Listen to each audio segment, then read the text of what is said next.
1, I think it says something that speaks to all of us, certainly speaks to me, this reality that how many know that we don't always really know or fully appreciate what we've got in life until it's gone.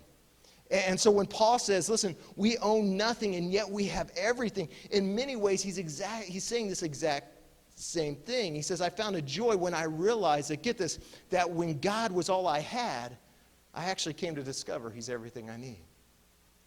Again, that when God was all I had, I actually came to discover he's everything I need. In fact, I love how Psalm 23 speaks to this.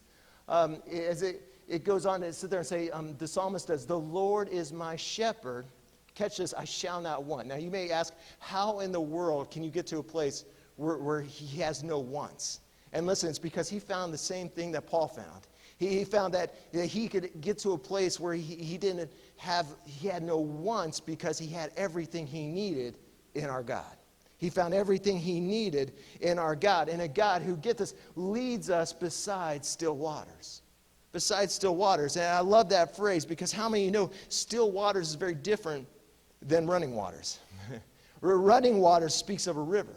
But when you're in a desert, which is the context when Psalms 23:1 was written, how many of you know that what you need most is not a river that can run dry, but an oasis? A source for life in the desert, a source for joy, even when other things run out. So see, that's what still water is. It's rain that they would collect in ponds and an oasis. In other words, what the psalmist is getting at is, I don't need to find a river because my sustenance comes from heaven.